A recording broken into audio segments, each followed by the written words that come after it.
본인들이 생각하는 세상하고 그냥 있는 그 세상을 그냥 있는 그대로 바라봤으면 좀 좋겠다는 생각이 들어요. 그러니까 무슨 말이냐면은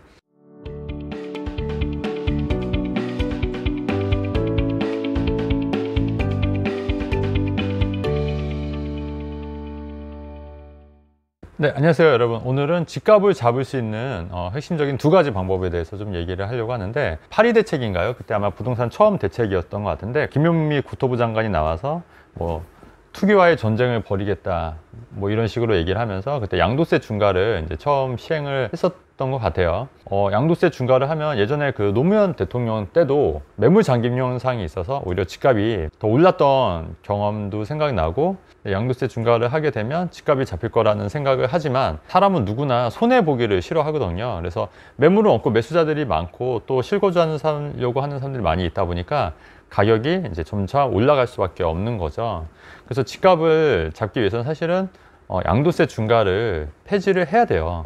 지금 현 정권에서는 양도세 중과를 폐지를 하지 않을 거예요. 이 사람들이 생각할 때 양도 차익은 불로소득이기 때문에 무조건 환수를 해야 된다, 이런 마음이 강한 거예요. 노동으로 번 소득이 정말 신성시되고 중요한데, 부동산 투자를 해서 이 불로소득, 그러니까 이게 번 거는 반드시 환수라는 게 정의롭다, 이렇게 생각을 하는 건데, 얼핏 들으면 그것도 뭐 맞는 얘기 같죠. 근데 여러분 생각을 해볼게요. 불로소득이라는 건 없어요. 우리가 그 투자를 할 때도 굉장히 많은 고민과 또 리스크를 안고 또 하는 거지 않습니까? 그 다음에 또 노동소득만 또 중요하다고 할 수도 없는 게, 반짝반짝 튀는 아이디어로 또 아이디어가 되고 또 이게 사업화가 되면 이게 훨씬 더 노동소득보다 더 나을 수가 있는 거거든요.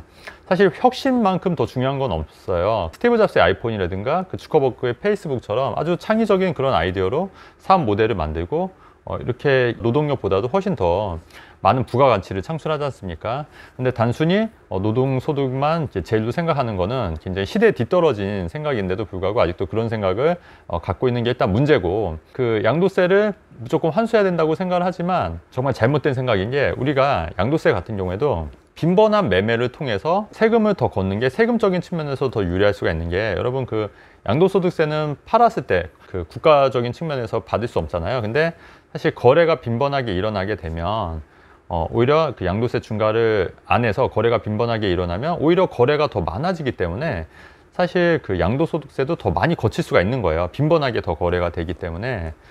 근데 지금 양도소득세가 워낙 높다, 중과가 되다 보니까 사람들이 안 팔지 않습니까? 그리고 오히려 더 증여를 하는 선택을 하게 되는 거예요. 거래를 풀어주면은 전체적인 큰 그 양도세라든가 그 다음에 또 취득세도, 또 이거는 이제 지방세로 인해서 취득세도 지방 재정에도 또 기여를 할 수 있는 부분이고, 하다못해 인테리어라든가 그 다음에 그 중개업소, 그 다음에 뭐 진짜 중국집 같은 경우에도 더 이렇게 빈번하게 오히려 거래가 활성화가 되기 때문에 경제는 굉장히 더 도움이 될 수 있는 건데도 불구하고 지금 양도세 중과로 거래를 딱 막아놓은 상태죠. 그리고 이 사람들이 그 이득을 가져가면 안 된다, 이런 생각을 갖고 있는 거예요. 그렇기 때문에 현 정부 하에서는 절대 양도세 중과를 풀지 않을 겁니다, 여러분. 그렇기 때문에 또 거기에 맞게 또 대응을 하면 된다는 말씀을 하는 거고요. 그래서 사실은 되게 쉬운 방법인데, 양도세 중과를 풀면 오히려 거래가 더 활발해지고 경제도 더 도움이 되고, 그리고 실제로 그 주택 가격이 오히려 더 하락할 요인이 더 많은데도 불구하고 안 하는 거죠. 왜냐하면 이게 불로소득은 다 환수를 해야 된다, 이런 굉장히 옛날 생각을 갖고 있기 때문에, 고리타분한 생각을 갖고 있기 때문에 계속 그럴 거다. 네, 그래서 좀 안타까운 부분이고, 두 번째 부분은 뭐냐면, 여러분 그 공급을 또 늘리는 게 맞아요. 공급을 늘리는데, 그게 공급을 지금 뭐 3기 신도시 얘기도 있지만 사실 그게 사전청약하고 뭐 언제 될지 사실 뭐 불투명하지 않습니까? 근데 이제 지금 재개발 재건축 같은 경우에도 좀 빨리빨리 진행하려고 하는데, 그것도 좀 지금 막혀 있는 부분이 많죠.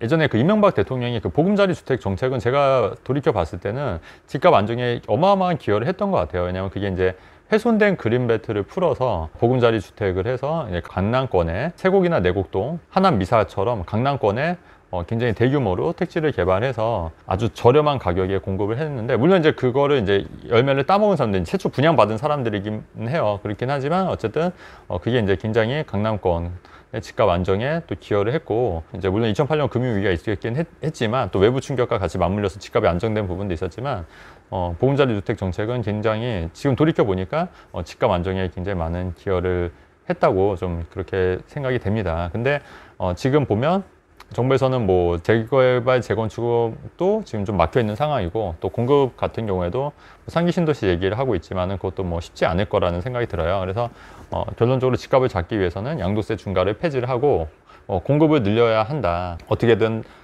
땅을 확보해서 또 택지를 개발해서 공급을 늘려야 하는데 그게 쉽지는 않을 것 같다, 이런 생각을 하게 됩니다. 그래서 사실 저 말고도 모든 그 부동산 전문가들도 많이 답을 알고 있는데, 오로지 지금 현 정부에서만 그거를 그냥 귀를 막고 있는 형태거든요. 그냥 귀를 막고 있는 형태고, 집값은 추후에도 계속 이대로 가면은 집값은 또 추후에도 또 오를 여지가 있는 부분이 많다는 거를 또 생각을 해야 될 것 같아요. 네, 이렇게 있고, 개인적인 입장에서도 생각을 해보면, 여러분들도 그 투자를 굉장히, 그 투자에 대해서 굉장히 부정적이신 분들이 굉장히 많은데, 돈은 반드시 땀을 흘려서 노동으로 벌어야 된다, 또 이렇게 생각하시는 분들이 있는데, 이런 분들도 생각을 바꿔야 되는 게, 본인이 어떤 선택에 대한 리스크를 전혀 안 지려고 하는 부분이 굉장히 강해요. 그러니까 물론 무슨 말이냐면은, 내가 주택을 사는 거에 대해서 굉장히 그것도 혹시라도 떨어질지 모른다는 그런 불안감을 본인들은 지기 싫은 거예요. 그리고 오히려 집값이 떨어지기를 좀 바라는 거죠. 집값이 떨어지면은 또 사겠다고 이렇게 생각을 하지만, 지금 집값이 오르는 추에도 못 사시는 분들인데 집값이 떨어질 때 살 수 있냐 하는 건 또 다른 얘기거든요. 결국 이분들은 결국은 남 탓으로 돌리거나 다른 사람들이 굉장히 잘못됐다, 이렇게 좀 약간 한쪽 눈을 막아놓은 상태로 세상을 바라보는 게 아닌가. 예, 그렇기 때문에 본인들이 생각하는 세상하고 그냥 세상을 그냥 있는 그대로 바라봤으면 좀 좋겠다는 생각이 들어요. 사실 세상은 내가 원한다고 내가 원하는 대로 돌아가는 건 아니잖아요. 그죠? 하다못해 자식들도 내가 원하는 대로 되는 건 아니지 않습니까?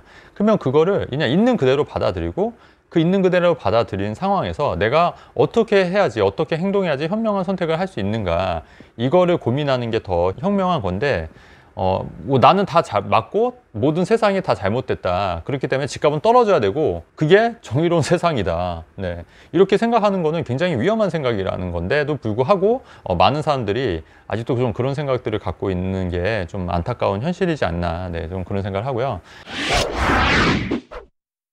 그래서 오늘은 그 두 가지 요약하면은, 제가 생각하는 집값을 잡을 수 있는 방법은 양도세 중과를 폐지해야 된다, 이렇게 되는 거고, 그다음에 재건축 재개발을 풀어서 공급 위주를 하거나, 혹은 또 새로운 또 택지를 개발해서 공급을 좀 늘리는 전략, 그렇게 하게 되면은 좀 집값이 의외로 쉽게 잡힐 수 있지 않겠나, 네, 개인적으로 좀 그렇게 생각을 해서 이번 영상을 찍게 됐습니다. 네, 내용이 좋으면 좋아요, 구독하기 누르면 좋겠습니다, 여러분. 네, 감사합니다, 여러분.